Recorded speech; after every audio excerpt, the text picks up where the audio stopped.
10% বেশি ঋণ খেলাপি হলে লভ্যাংশ দিতে পারবে না ব্যাংক, খাদের কিনারা থেকে টেনে তোলার উদ্যোগ বলছেন বিশ্লেষকরা। রমজানে কক্সবাজারের সৈকতের শুনশান নীরবতা, ছাড় দিয়েও মিলছে না পর্যটক, হোটেল মোটেল সংস্কারে ব্যস্ততা। বাহরাইনে ছড়িয়ে পড়েছে বাঙালি গলির খ্যাতি, চাহিদার শীর্ষে বাংলাদেশি পণ্য, রপ্তানি বাড়ানোর আহ্বান প্রবাসীদের।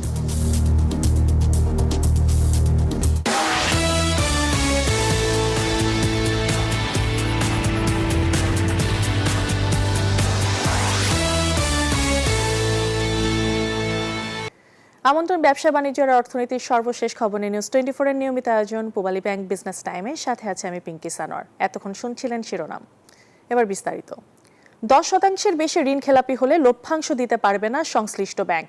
বাংলাদেশ ব্যাংকের এমন সিদ্ধান্তে নেতিবাচক প্রভাব পড়েছে এই খাতের শেয়ারে। খাদের কিনারা থেকে ব্যাংকিং খাতকে টেনে তুলতে কেন্দ্রীয় ব্যাংকের এই সিদ্ধান্ত বলে মনে করছেন বিশ্লেষকরা। বিস্তারিত জানাচ্ছেন ওয়ালিদ সাকিব। আওয়ামী শাসনের গেল 1.5 দশকে ব্যাপক লুটপাটের ক্ষত বয়ে বেড়াচ্ছে দেশের ব্যাংকিং খাত। বেনামি জালিয়াতি সহ নানা অনিয়মের মাধ্যমে নেয়া বেশিরভাগ ঋণই হয়ে পড়ে খেলাপি। ফলে পুঁজিবাজারে তালিকাভুক্ত ব্যাংকগুলোর 1/3 খেলাপি ঋণ ছাড়িয়েছে 10% বেশি। সম্প্রতি বাংলাদেশ ব্যাংকের এক প্রজ্ঞাপনে বলা হয়, কোনো ব্যাংকের খেলাপি ঋণের হার 10% বেশি হলে সেটি আর লভ্যাংশ ঘোষণা করতে পারবে না। কেন্দ্রীয় ব্যাংকের এমন সিদ্ধান্তে নেতিবাচক প্রভাব পড়েছে ব্যাংকের শেয়ারে। সবশেষ বৃহস্পতিবার ঢাকা স্টক এক্সচেঞ্জে সূচকের পতনে বড় ভূমিকা রাখে 7টি ব্যাংক। বাংলাদেশ ব্যাংক যেটা করছে that was very rightly done, but unfortunately হচ্ছে যে আমরা স্টক মার্কেটে আছে, আমাদের যারা বিনিয়োগ আছে ওই সমস্ত ব্যাংকে নোয়িংলি আর আননোয়িংলি আমরা ওখানে ইনভেস্ট করে বসে আছি এবং এটার কনসিকুয়েন্সিয়াল ইফেক্ট হচ্ছে যে আমরা losing our investment. But hopefully আমরা যদি দেখি যে বাংলাদেশ ব্যাংক ঠিক করতে পারছে তাহলে হয়তো আমরা উইল গেট আওয়ার মানি। যদিও বাংলাদেশ ব্যাংকের সিদ্ধান্তকে স্বাগত জানিয়েছেন এই অর্থনীতিবিদ। বলছেন অন্যান্য দেশে লভ্যাংশ ঘোষণার ক্ষেত্রে রয়েছে আরো কঠোর নিয়ম। পৃথিবীর সব দেশেই কিন্তু এই আপনার মানে এনপিএল এর এত হাই লেভেল ধরে না, ওরা তো আরো অনেক কম লেভেল থাকলে হয়।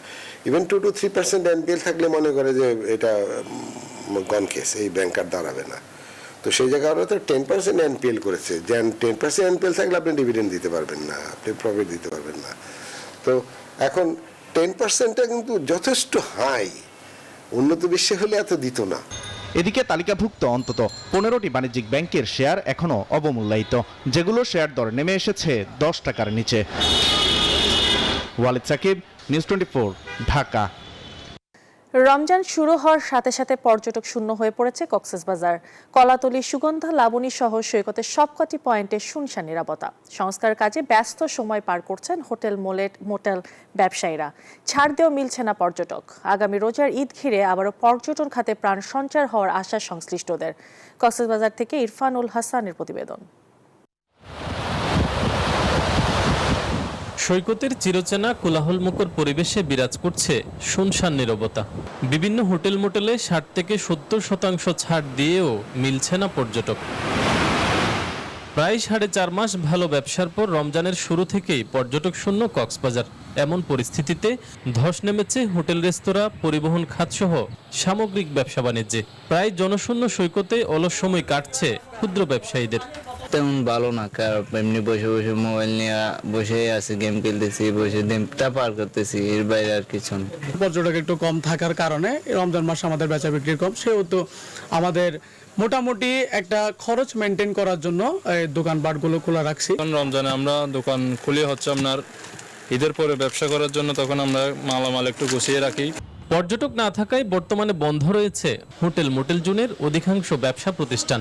তবে এরই ফাঁকে আগামী ঈদের ব্যাপক পর্যটক সমাগমের আশায় কিছু হোটেল, রেস্তোরাঁয় চলছে সংস্কারের কাজ। রমজান মাসে আমাদের পর্যটন নেই বললেই চলে। ঈদের মৌসুমের গেস্টকে ভালোভাবে রাখার জন্য তাই করা হয় মূলত, আসলে কোনো বিজনেসের কোনো সুযোগও নাই। আমরা রমজান মাসে সাধারণত তেমন একটা গেস্ট আশাও করি না, এবং গেস্ট নিয়ে আমাদের তত একটা মাথা ব্যথা থাকে না। আমাদের মূল টার্গেট থাকে হোটেল সংস্কার। আগামী ঈদের ছুটিতে আবারও সমুদ্রের নোনা জলে উচ্ছ্বাসে মেতে উঠবেন হাজারো পর্যটক। প্রাণ ফিরে পাবে পর্যটন নগরী, এমনটাই আশা সংশ্লিষ্টদের।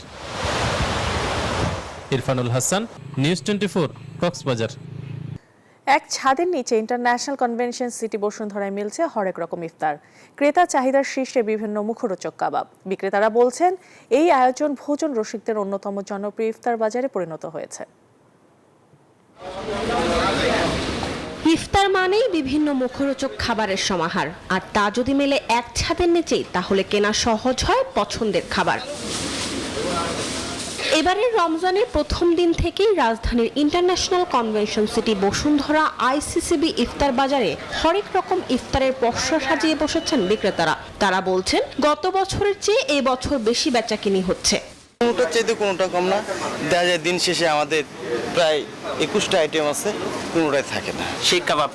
শিক কাবাব আর এসে তান্দুরিটা আর whole chicken barbecue, whole chicken masala এগুলোই বেশি চলতেছে। তবে এবারের ইফতার বাজারে সবচেয়ে বেশি নজর কেড়েছে বাহারি কাবাব। চিকেন শিক কাবাব, চিকেন হারিয়ালি কাবাব, বিফ শিক কাবাব, মাটন জালি কাবাব, চিকেন তান্দুরি কাবাব, আস্ত চিকেন কাবাব সহ নানা রকম কাবাব মিলছে এক ছাদের নিচেই। খাবারের দাম ও মান নিয়েও সন্তুষ্ট ক্রেতারা। আমার এখানে এভরিডে আসে অলমোস্ট। ওদের যে রেশমি কাবাবটা আর হারিয়ালি কাবাবটা is the best, I love it. এখান থেকে ট্রাই করব, যেরকম এখানে আমি নিতে এসেছি মোরগ পোলাও আর ওদের যে হোল গ্রিল চিকেনটা খুব ভালো। এছাড়া পাওয়া যাচ্ছে শাহী হালিম, বিরিয়ানি, জিলাপি, শরবত সহ আরো হরেক মজাদার খাবার। তবে সারাদিন রোজা রেখে বাদাম শরবত অথবা যে কোনো ফলের শরবতকে প্রাধান্য দিচ্ছেন রোজাদাররা। আমাদের বাদামের শরবত আর মহব্বতের শরবতটা সবচাইতে বেশি চলতেছে। যে কোনো জুস আইটেম খুব ভালো লাগে। রোজা রাখার পরে আসলে লাইট জিনিসটাই পছন্দ, ঠিক আছে, জুস বা শরবত জাতীয় জিনিস আমি পছন্দ করি বেশি। ক্রেতারা বলছেন ইফতারের নিত্যদিনের মেনুতে ভিন্নতা আনতে অনেকেই আইসিসিবি ইফতার বাজার থেকে কিনে নিয়ে যাচ্ছেন পছন্দের খাবার। মরিয়ম আজিজ মৌরিন, নিউজ 24, ঢাকা। রোজার ক্লান্তি দূর করতে এবং মুখরোচক খাবারের স্বাদ নিতে প্ল্যাটিনাম গ্র্যান্ডে চলছে দারুণ আয়োজন। ইফতার এবং ডিনারে প্রায় 60টির বেশি আইটেম থাকছে অতিথিদের জন্য। ফিশ লাজাওয়াব, tandoori chicken, Hyderabadi mutton, haleem, mixed noodles, fried gram mushroom, pilaf, shahi beef bhuna থাকছে মেনু কার্ডে। এছাড়াও রয়েছে বাসিল পেঁয়াজু, ঢাকাইয়া বেগুনি, ভেজিটেবল পাকোড়া, চিকেন পাকোড়া, লইট্টা ফিশ ফ্রাই, বাটার নানের মতো সুস্বাদু খাবার। জাফরানি রেশমি জিলাপি, মালাই বুন্দিয়া, mini fruit tart, cream caramel থাকছে ডেজার্ট আইটেমে। অতিথিদের জন্য বুফে ইফতার সহ ডিনার মিলিয়ে থাকছে buy one get one offer, যার মূল্য ৩,৯৯৮ টাকা। এছাড়াও buy one get two offer, যেটি কিনতে হবে ৫,৬৯৭ টাকায়।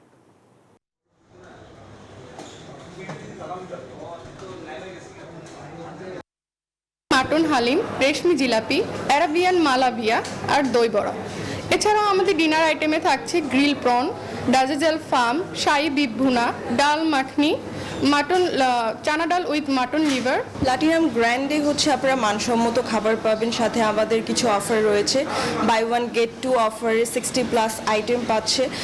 এই অফারটি শুধুমাত্র সিলেক্টিভ কিছু ব্যাংক কার্ডদের জন্য। যদি সেটাও না থাকে, অরেঞ্জ ক্লাবের মেম্বার হলেও আপনারা এই অফারটি অ্যাভেল করতে পারবেন। নটরডেম ডিবেটিং ক্লাবের 13তম ডিবেটার্স লিগ 2025 এবং 36তম ন্যাশনালস প্রতিযোগিতায় টাইটেল স্পন্সর হিসেবে যুক্ত হয়েছে বাংলাদেশের শীর্ষস্থানীয় খাতা প্রতিষ্ঠাকারক প্রতিষ্ঠান বসুন্ধরা খাতা। শনিবার নটরডেম কলেজে ডিবেটার অকশনের মাধ্যমে আয়োজনের প্রাথমিক কার্যক্রমে শুরু হয়। এবারে প্রতিযোগিতায় অংশগ্রহণ করবে মোট 16টি দল। আয়োজনের মূল কার্যক্রম চলবে আগামী 10 থেকে 12 এপ্রিল পর্যন্ত। একটি শীর্ষমানের বিতর্ক আয়োজনের মাধ্যমে দেশের তরুণ বিতার্কিকরা তাদের দক্ষতা দেখানোর সুযোগ পাবে বলে আশাবাদী আয়োজকরা।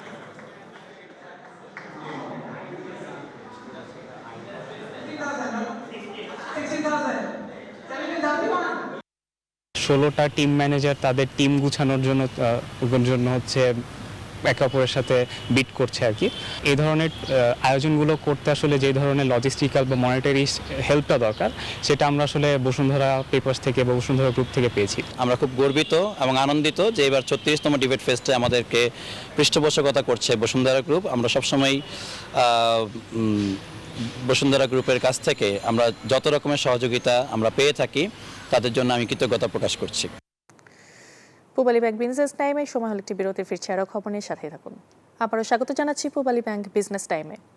বাংলাদেশের চতুর্থ স্টোরের উদ্বোধন করল মালয়েশিয়ার শীর্ষস্থানীয় home improvement brand mister DIY। বৃহস্পতিবার রাজধানীর ধানমন্ডিতে নতুন এই স্টোরের উদ্বোধন করেন প্রতিষ্ঠানের বাংলাদেশের শীর্ষ কর্মকর্তারা। এ সময় প্রতিষ্ঠানের head of operation Syed Noor Anwar, warehouse manager Umar Farooq Hossain, import manager Masudur Rahman, finance manager Mohammad Nasim Ahmed, business development manager Fakhruzzaman, branch manager Mohammad Rizal, marketing manager Rahat Nabi, business development manager Nazir Hossain সহ অনেকে উপস্থিত ছিলেন।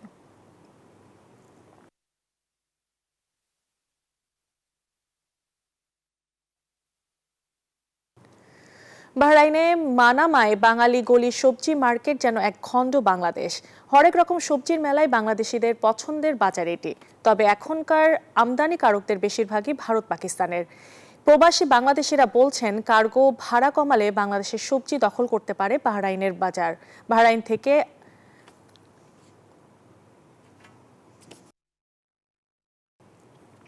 ফিলিস্তিনিদের জন্য অর্থ সংগ্রহ করছে মালদ্বীপ national university student association union. এতে ব্যাপকভাবে সাড়া দিচ্ছেন প্রবাসী বাংলাদেশিরা। সাপ্তাহিক ছুটির দিনে রাজধানী সহ আশেপাশের আইল্যান্ডগুলোতে অর্থ সংগ্রহের জন্য কয়েকটি স্পটে অর্থ ডোনেশন ক্যাম্প স্থাপন করা হয়। দেশটির বিভিন্ন শিক্ষা প্রতিষ্ঠানে সংগ্রহ করা হচ্ছে অর্থ। অনুদানকৃত অর্থ মালদ্বীপে মিনিস্ট্রি অব ইসলামিক অ্যাফেয়ার্সের মাধ্যমে ফিলিস্তিনি অসহায় মানুষের জন্য পাঠানো হবে। এই ছিল পূবালী ব্যাংক বিজনেস টাইমে এখনকার মতো আয়োজন। এতক্ষণ সাথে থাকার জন্য ধন্যবাদ সবাইকে।